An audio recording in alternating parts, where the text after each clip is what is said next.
54편 1절에서 7절 말씀입니다.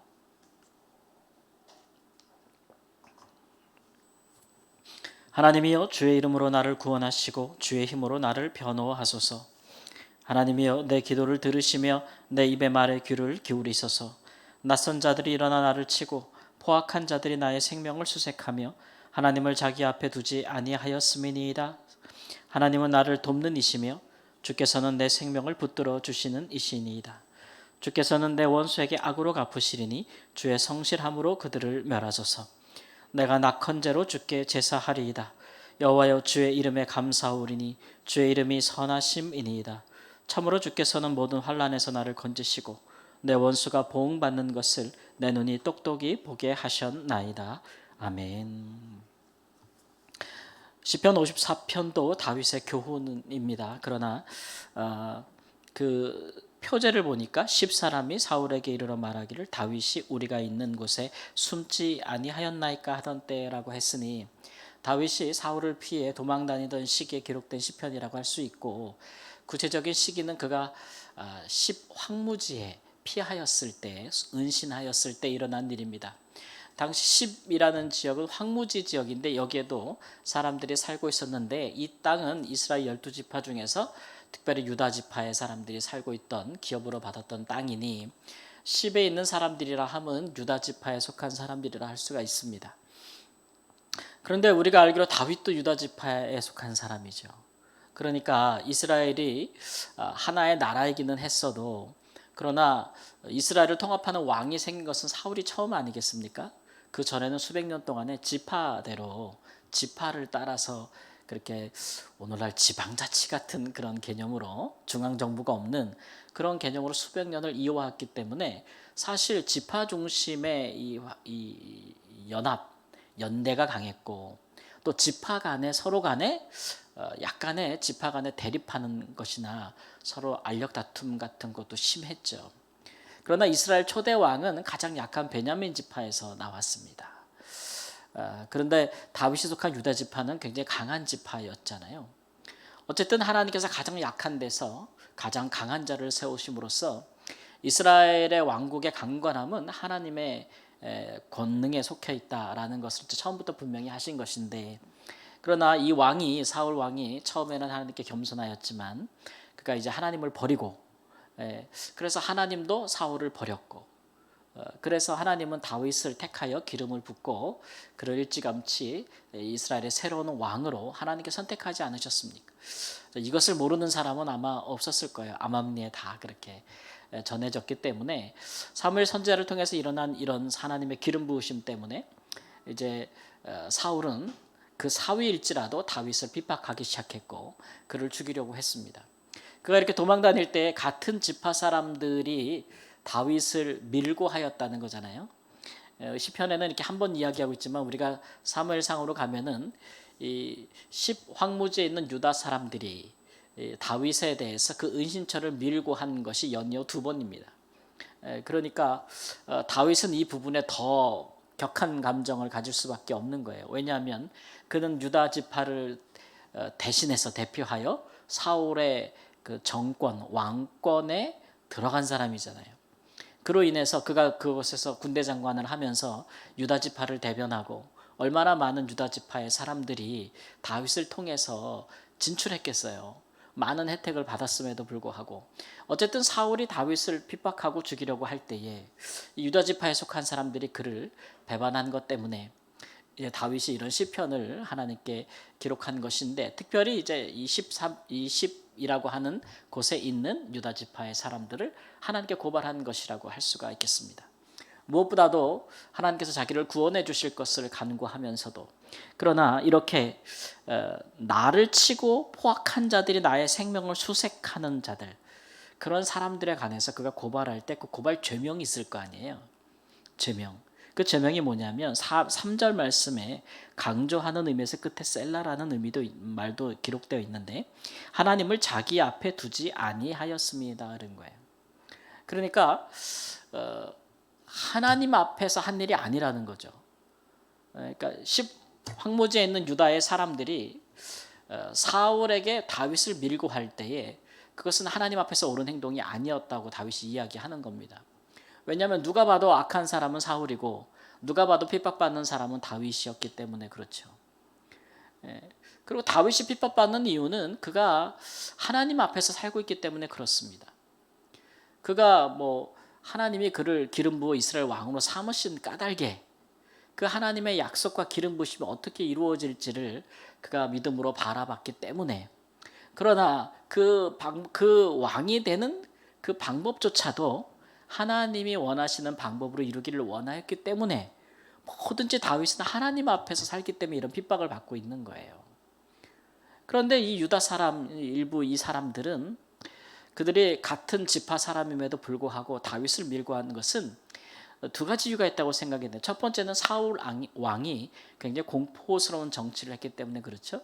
누구든지 다윗을 숨겨주는 사람 혹은 다윗을 도와주는 사람들은 가차없이 그들에게 보복을 하지 않습니까? 우리가 전에도 얘기했듯 제사장, 노베에 있는 제사장들은 아무것도 모르고 도와줬는데도 죽였어요. 그것도 제사장들을 심지어. 그러니 이런 것들에 대해서 다윗에 대한 공포가 다윗이 어디에 있든지 그 주변에 있는 사람들에게 있었으면 분명할 것 같습니다. 그것만 있었던 것은 아니고 다윗은 또 채찍이 있으니까 사울은 채찍이 있으니까 또 당근 정책도 썼죠. 그래서 누구든지 다윗을 밀고 하고 그를 붙잡을 수 있도록 도와준다면, 사울 왕을 도와준다면 성경에 보니까 내가 너에게 밭도 주고 포도원도 주고 심지어는 공직도 준다고 약속을 해요. 그러니까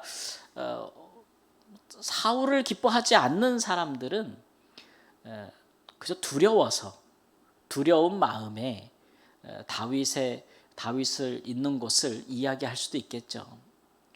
또 자기들에게 해가 미칠까봐 그렇게 할 수도 있을 것입니다. 그러나 이제 사람들이 두 번이나 다윗을 밀고 하고 다윗을 체포하는데 동참한 것은 단순히 무서워서만 그런 건 아닌 것 같아요.